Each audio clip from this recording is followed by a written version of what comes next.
Bismillahirrahmanirrahim. Assalamualaikum warahmatullahi ta'ala wabarakatuh.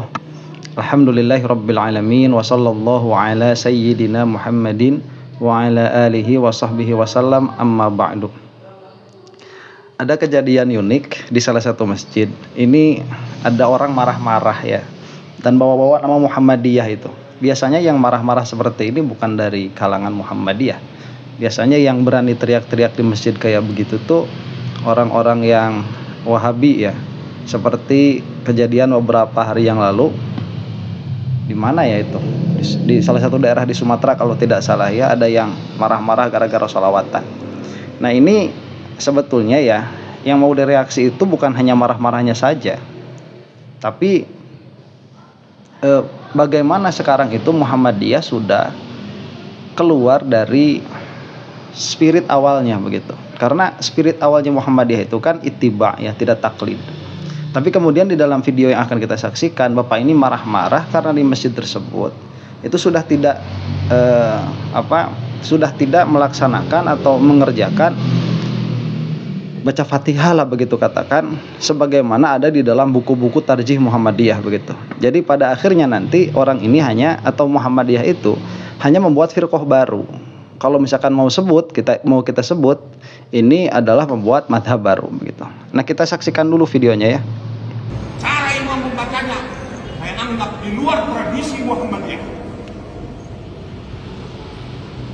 Silakan cek di takmir di Parjih Muhammadiyah. Sejak Pak Yamin jadi imam tidak pernah membaca ayat seperti itu. Saya benar-benar kecewa malam ini bahwa takmir masjid membiarkan hal seperti itu terjadi. Itu kebiasaan dan tradisi HTI. Billahi taufiq wal hidayah. Wassalamualaikum warahmatullahi wabarakatuh. Oke. Nah itu videonya ya, itu marah-marah kayak gitu. Jadi begini, saya reflect dulu sebentar ya. Saya ini pernah dulu tuh waktu masih di Muhammadiyah itu, saya pernah sampai menarik imam itu. Jadi karena saya pikir ya, si imam ini beliau tuh Masya Allah, namanya itu siapa ya, Mang Didi namanya itu, rahimahullah ya, mudah-mudahan Allah subhanahu wa ta'ala melapangkan kuburnya. Sudah wafat, sudah meninggal. Jadi saya waktu itu masih SD. Saya waktu itu masih mesantren, itu sekitar kelas 4, berarti kelas 1 aliyah lah. Itu saya masih kelas 1 aliyahan kurang lebih. Terus di masjid saya itu ada imam, yang mana imam ini sudah tua begitu ya. Nah memang beliau itu di dalam membaca ayat-ayat Al-Quran itu suka ikhtilat, suka tercampur-campur antara satu ayat dengan ayat yang lain begitu. Jadi tidak dalam satu surah, tidak runtut. Tapi Fatihahnya ya kalau dilihat-lihat sekarang bagus begitu. Nah kemudian saya ini sampai menarik dia jadi imam. Jadi pas yang bersangkutan itu ya almarhum itu mau ke depan, sama saya ditarik orangnya begitu. Karena saya rasa dia tidak pantas. Padahal kalau lewat fikih itu nggak apa-apa begitu, dalam pengertian sah-sah saja. Nah jadi saya ini akhirnya kalau sekarang begitu ya, jadi Muhammadiyah itu sekarang itu sudah fanatisme, sudah fanatik. Karena kalau misalkan dikasih ilmunya bagus, itu nggak bakalan punya fanatisme seperti ini.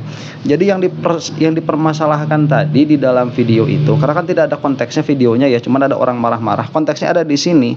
Jadi ini berhenti wakaf pada ayat an'amta alaihim.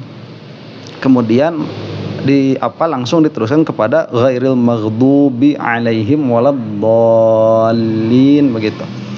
Nah, jadi pengertiannya apa? Ini kan wakaf di situ ya. Apabila misalkan wakaf pada bagian ghairil maghdubi alaihim, ini apakah di dalam an'amta alaihim begitu? Apakah itu diteruskan atau mulai dari awal? Nah, ini permasalahannya sudah ada di dalam kitab Fathul Mu'in, disebutkanlah begitu ya, di dalam kitab sudah ada. Jadi yang paling utama sholatnya tetap sah ya, jangan berhenti membaca waqaf pada lafaz an'amta alaihim dan mulai ibtida dari lafaz ghairil maghdub. Karena lafaz ini bukan lafaz berhenti waqaf dan juga bukan akhir ayat. Namun jika sudah terlanjur berhenti waqaf, tidaklah disunahkan membaca dari awal ayat sirat, melainkan melanjutkan dari ghairil maghdub. Dari keterangan ini sudah jelas bahwa berhenti waqaf pada ayat an'amta alaihim dan memulai melanjutkan dari ghairil maghdub tidaklah membatalkan sholatnya tetap sah, namun lebih utama tidak melakukannya. Nah itu jadi sudah jelas kalau hukum fikihnya ya di dalam Syafi'iyah. Nah cuman orang ini jadi gimana ya, kalau kamu masuk Muhammadiyah, kamu itu tidak akan bisa membedakan mana rukun, mana mana rukun, mana sunnah.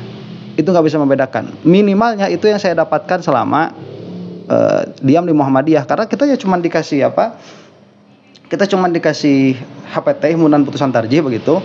Kemudian di situ kan ada hadis-hadis kumpulan sholat, dan memaknai hadis itu pun nanti akan tergantung kepada orang-orang yang menjelaskan kepada kita. Jadi pada akhirnya pun tidak memiliki pemahaman yang seragam begitu. Nah ini permasalahan ya. Jadi saya sudah pernah mengatakan bahwa tatkala saya ini ditanya tentang rukun sholat, itu saya sudah keluar kuliah itu ya. Ditanya tentang rukun sholat, saya malah bingung. Memangnya yang namanya sholat itu ada rukunnya begitu.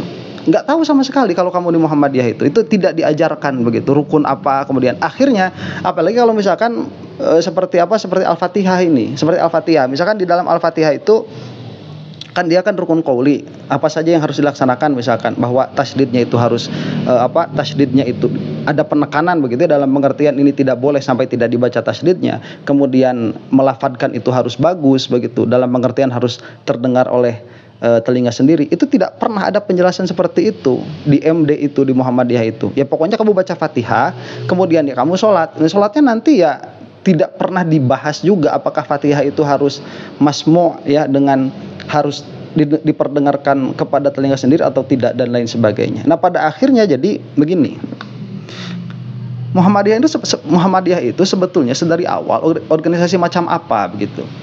Kalau sedari awal Muhammadiyah ini adalah organisasi untuk mengembangkan aspek sosial dari agama Islam, seharusnya Muhammadiyah ini jangan ikut campur di dalam urusan fikih, apalagi di dalam urusan tauhid.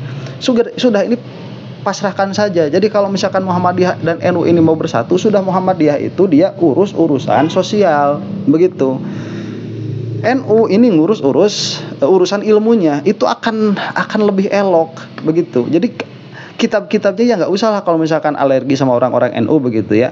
Jadi kitab-kitab yang dipelajari di Muhammadiyah itu sudah nggak usah ada turjah tarjih segala begitu. Tarjih apaan itu? Orang-orangnya juga nggak kompeten, nggak kredibel. Udah sampai ke bawah juga harus diajarin, yang ngajarinnya juga nggak kompeten, nggak kredibel. Pada akhirnya kayak gini, ini di masjid marah-marah begitu. Tapi malam ini cara imam membacanya saya nangkap di luar tradisi Muhammadiyah. Nah itulah ya, di luar tradisi Muhammadiyah. Lah Muhammadiyah kok udah punya tradisi? Kalau mau tradisi mending tradisi Syafi'iyah daripada tradisi Muhammadiyah itu. Ya itu apaan? Dari awal tidak ada usul fikihnya, kemudian sudah keluar hukum-hukumnya juga nggak jelas. Udah bawa ke bawah-bawahnya. Coba kita cari orang-orang ustadz-ustadz yang terkenal Muhammadiyah itu bisa baca kitab berapa, nggak punya. Jadi pada akhirnya tatkala mereka masuk Muhammadiyah itu, mereka itu kalau kata orang Sundanya kurung batoken gitu. Jadi cuman tahu tarjih doang, cuman tahu tarjih tok begitu. Jangankan tahu sama madzhab, tahu sama Syafi'iyah juga kagak, tahu Syafi'iyah satu madzhab juga enggak, tahu Hanafi satu madzhab juga tidak, tahu Maliki satu madzhab juga tidak. Pada akhirnya ya nanti kita lihat kalau kita masuk ke dalam madzhab, meskipun cuma satu madzhab misalkan Syafi'i, kalau kita masuk ke situ, kita akan disuguhi dengan beragam perbedaan pendapat meskipun masih dalam satu koridor Syafi'iyah. Dan ini akan membuka pengetahuan fikih kita sehingga kita ini tidak mudah menyalahkan orang lain. Nah makanya nggak aneh kalau misalkan orang-orang pentolan Muhammadiyah misalkan seperti sekelas saja Ustaz Adi Hidayat itu dengan sangat mudah bilang ngawur, kemudian mengatakan bahasanya itu salah kaprah begitu ya, kemudian salah faham. Padahal yang disalahkan itu adalah pendapat jumhur ulama. Ya karena memang begini kurung batoken bahasanya itu, nggak terbuka pikiran berfikihnya. Pada akhirnya padahal ini perkara yang kalau misalkan kita lihat tadi di dalam konteksnya ya, di dalam di dalam status ini kan permasalahan wakaf pada siratal ladzina an'amta alaihim. Di situ harusnya kan itu memang tidak wakaf kan, harusnya kan lanjut. Ya kalau misalkan wakaf di situ apakah diulang dari siratal ladzina an'amta alaihim atau lanjut ya, tadi sebagaimana disebutkan di Fathul Mu'in kan lanjut saja. Lah ini kan sebetulnya berat, tapi kan nggak apa-apa kalaupun dia dari awal begitu. Ini kan ngobrolnya afdoliyah bagaimana. Nah kalau misalkan orang ini tadi nggak ngerti ya, tahu-tahu teriak-teriak di masjid. Dan ini permasalahan mungkin ya di masjid kampung sederhana biasa, tapi sebetulnya ini ini masalah besar tatkala kita itu melihat apanya secara keilmuannya. Apa sebetulnya yang di endorse oleh Muhammadiyah itu kepada warganya sampai marah-marah kayak gini. Dan ini kan bisa bergulir terus ya, seperti bola salju, bisa membesar, dan pada akhirnya kita sudah lihat kan, misalkan Muhammadiyah itu sudah nggak mau lagi ikut ru'yah tuh, ikut sidang isbat, udah nggak mau lagi ya, ru'yatul hilal, udah nggak mau lagi Muhammadiyah itu bibit ekstremisme di dalam berpikir itu sudah ada begitu. Udahlah, kita eksklusif sekali begitu, eksklusif sekali. Nah ini permasalahan. Jadi saya pikir mustahil lah misalkan kita juga bilang apa sama Muhammadiyah gitu ya, percuma juga. Memang percuma lah kalau misalkan mau ngomong. Cuman ini buat kita ya, bagaimana bahwa orang tua kita itu sudah sangat dengan matang memikirkan generasi setelahnya, sehingga Mbah Yai Ahmad Dahlan itu tatkala membuat Muhammadiyah itu tidak ada ADART yang mengatur tentang keahlusunnah wal jamaahan sama sekali. Lalu timbullah tokoh-tokoh Nahdlatul Ulama untuk membuat organisasi yang menjaga Ahlussunnah wal Jamaah dari segi keilmuannya. Nah ini seharusnya Muhammadiyah ini nggak boleh offside sebetulnya. Nah, ini memang sudah disusupi Wahabi juga. Kalau udah kayak gini kita bisa lihat nanti dari tauhid yang dimasukkan ke sekolah-sekolah Muhammadiyah itu juga memang sudah tercemar sama Wahabi. Jadi ala kulli halin ya, mudah-mudahan ada perbaikan yang meskipun saya rasa akan sulit. Ya, saya sudah tidak menganggap Muhammadiyah itu secara keilmuan ya bagian dari Ahlussunnah wal Jamaah. Saya sudah tidak menganggap demikian. Jadi Muhammadiyah itu ya sudah bukan Ahlussunnah wal Jamaah dilihat dari segi keilmuan. Nah, kalau misalkan Muhammadiyah ini mau dianggap Ahlussunnah wal Jamaah dari segi keilmuan, bukan ukhuwah ya. Kalau ukhuwah kan masih abu-abu tuh Muhammadiyah itu. Jadi kita anggap Ahlussunnah kalau dari ukhuwah. Tapi kalau dari segi keilmuan nggak bisa. Akidahnya udah nggak jelas akidah Muhammadiyah itu di mana.